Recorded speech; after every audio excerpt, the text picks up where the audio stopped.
다들 귀한 말씀 나눠주셔서 감사드리고요.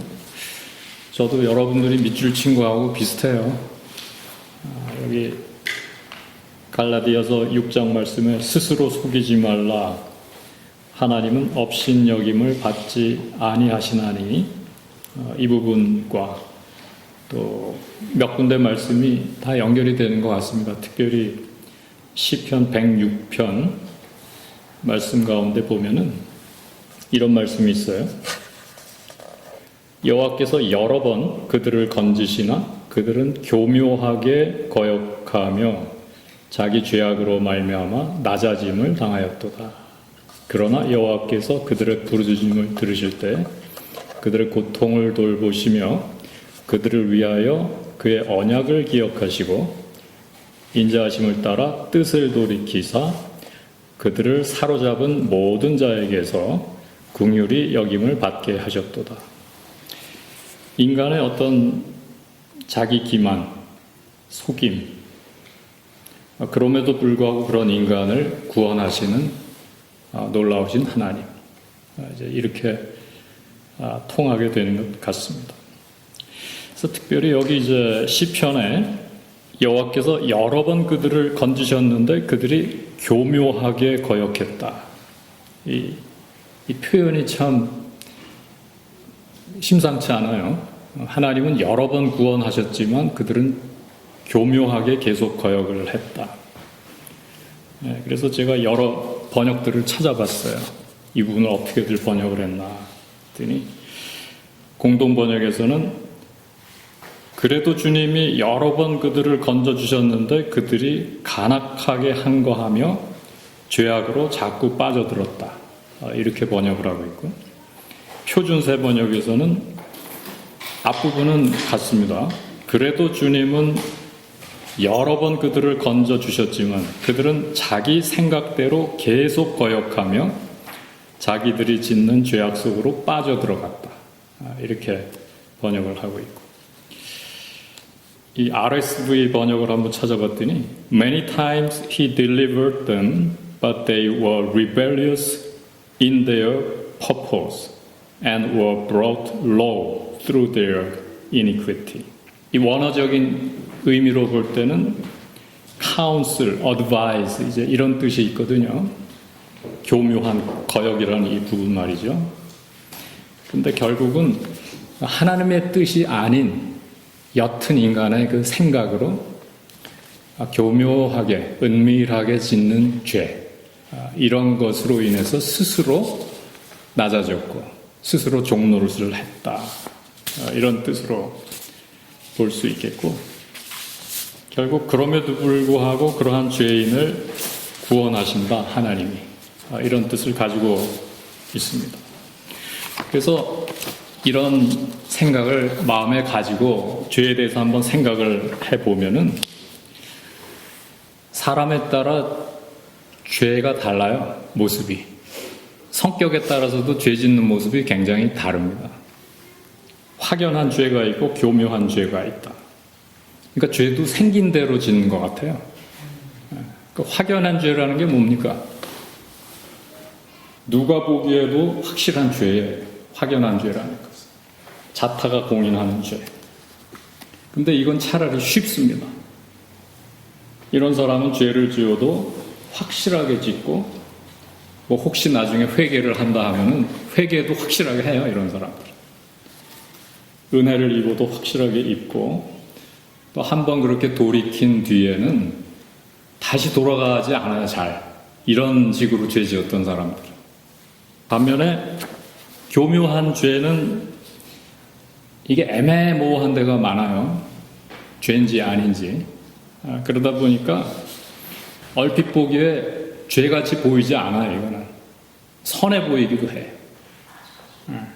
그러다 보니까 자타가 공인을 하겠어요, 안 하겠어요? 남들도 잘 죄라고 안 보고 자기도 죄로 여기지를 않아요. 이런 경우.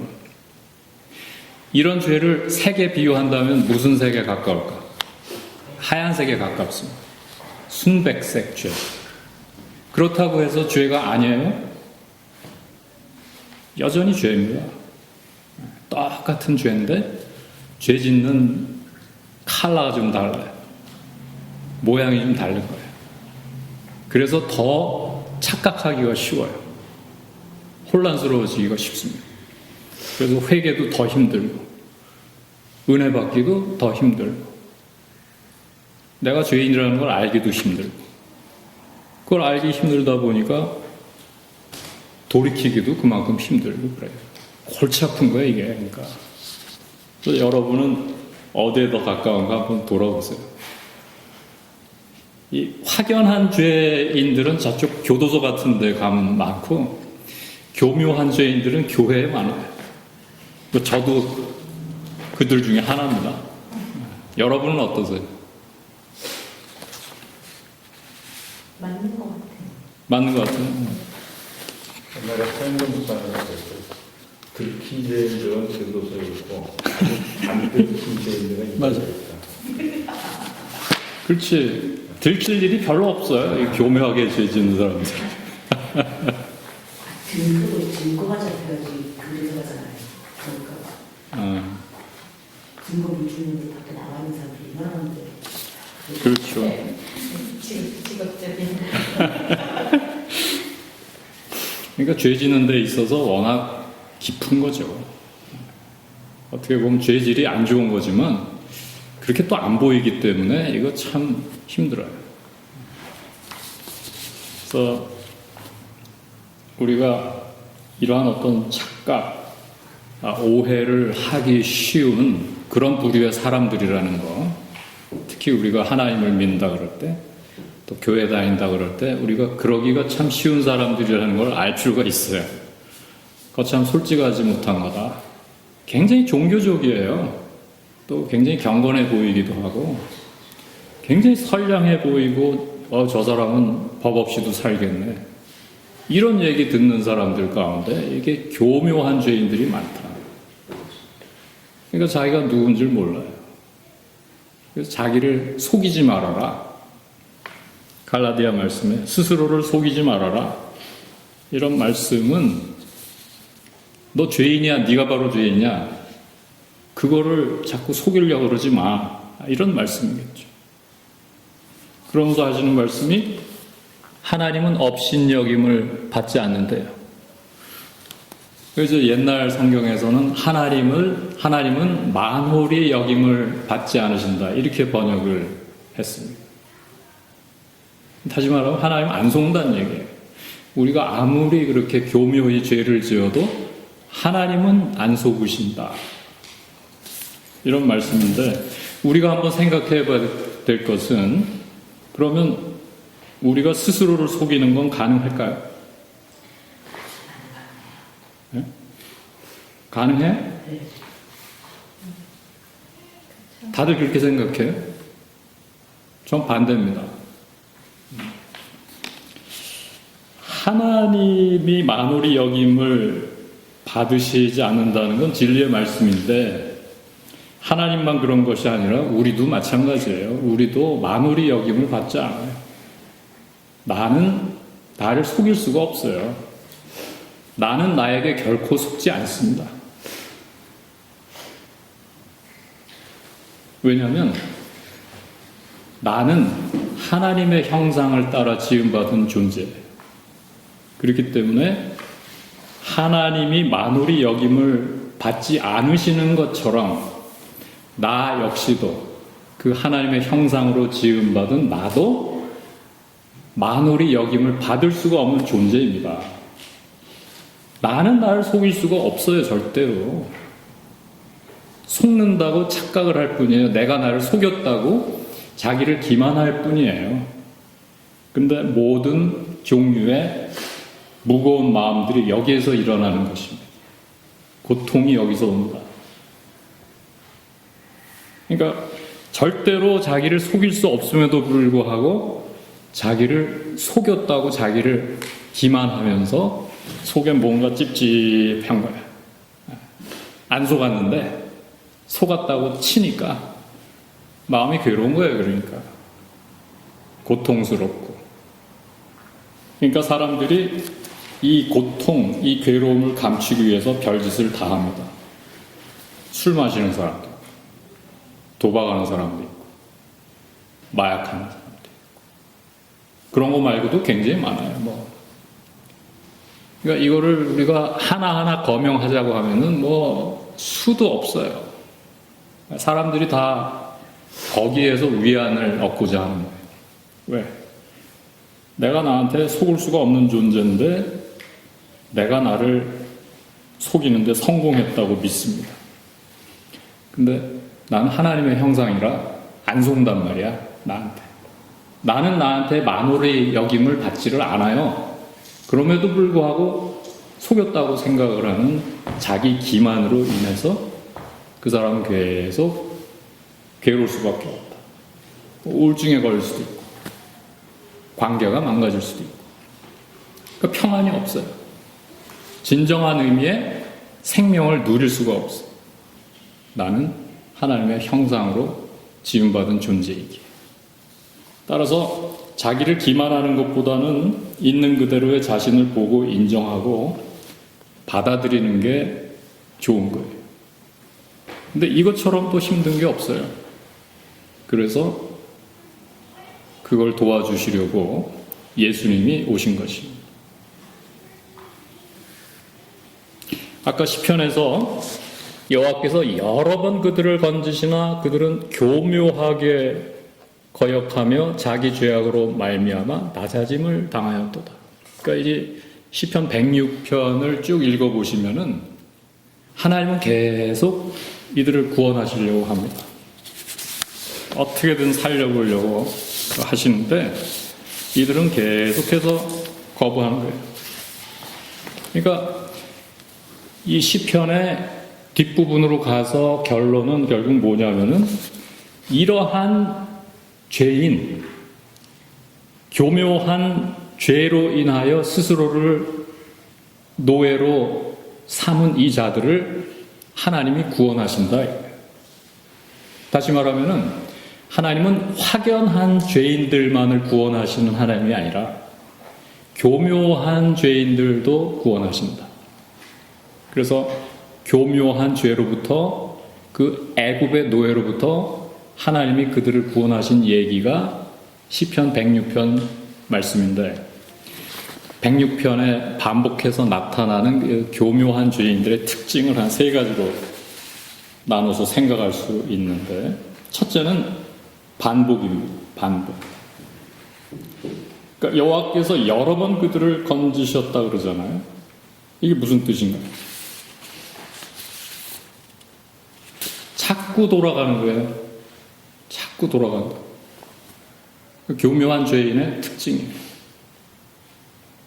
애매모호하다 보니까 이게 죄가 뭐고 의가 뭔지 자기도 헷갈려.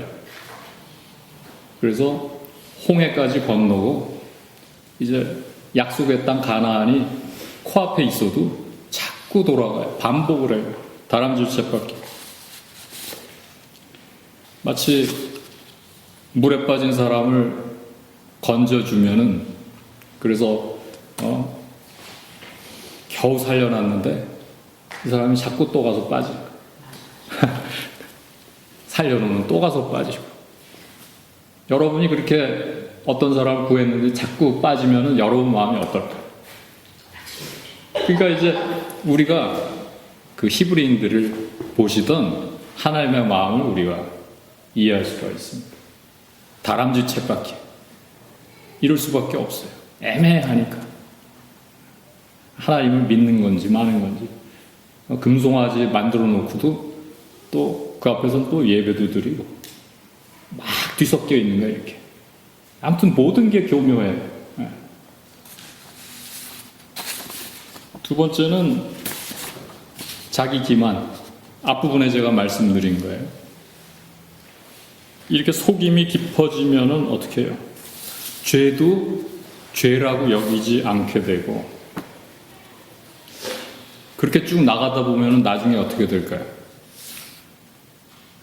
예수님이 난 너를 도무지 모르겠다. 이러한 결과가 오게 되지 않겠습니까? 너무 교묘하기 때문에 깜짝같이 속는다. 자기가. 죄를 의로 착각하고 어떨 땐 의를 죄로 만들기도 하고, 그냥 회칠 전문가가 된다. 자꾸 덧칠을 하다 보니까 이 회층이 두꺼워지다 보니까 그 하얀 게 자기인 줄 안다. 그렇지만 교묘하게 짓는 죄의 크기는 확연한 죄보다 결코 작지 않다. 어떻게 보면 더 깊어요. 더 깊다. 그리고 세 번째로 바로 이러한 특징 때문에 이 교묘한 죄는 평화를 누릴 수가 없다. 속이는 차원이니까 그럴 수밖에 없어요. 자기가 그렇게 기만을 하고 있어도 어디에선가 모르게 새고 부작용이 나타난다. 정신건강에 문제가 생길 수도 있고, 가정에 문제가 생길 수도 있고, 인간관계에 문제가 생길 수도 있고, 여러 가지 다양한 모습으로 이게 나타난다. 어디에선가 나타나게 돼 있어요. 결국은 속이는 거기 때문에. 그러면 우리가 이러한 교묘한 죄로부터 어떻게 자유할 수 있을까? 말씀드렸던 대로 그것은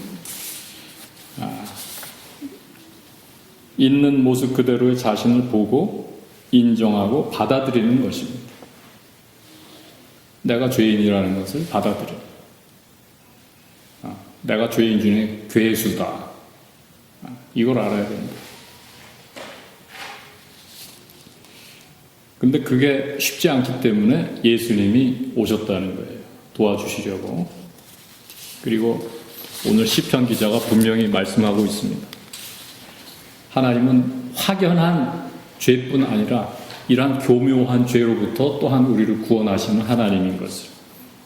그러나 여호와께서 그들의 부르짖음을 들으실 때에 그들의 고통을 돌보시니 그들을 위하여 그의 언약을 기억하시고 그 크신 인자하심을 따라 뜻을 돌이키사 그들을 사로잡은 모든 자에게서 긍휼히 여김을 받게 하셨도다.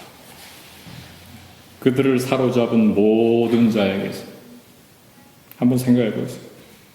나를 사로잡은 자가 누구일까? 보통 이걸 자꾸 밖에서 찾으려고 그러는데 그거는 조금 우리가 다시 한번 생각해 보려고 했어요. 결국 나를 사로잡고 있는 것은 나 자신입니다. 그래서 사도 바울이 스스로 속이지 말아라. 하나님은 업신여김을 받지 아니하십니다. 이렇게 말씀하고 있는 것입니다. 우리가 오늘 성찬을 받을 때 바로 이런 죄인을 우리 그리스도가 구원하시려고 오셨다는 것을 기억하며 감사합시다. 내 모습 그대로 거룩한 성찬을 통한 주님과의 만남을 이룰 수 있게 되기를 바라요. 우리가 굳이 그 앞에서 나를 속이지 않아도 내 모습 있는 그대로 나아가도 우리를 너무너무 귀히 여기시고 확연한 죄는 물론이고 이러한 교묘한 죄로부터 우리를 구원하십니다. 그 크신 우리 주님을 기억하며 성찬을 함께 받읍시다.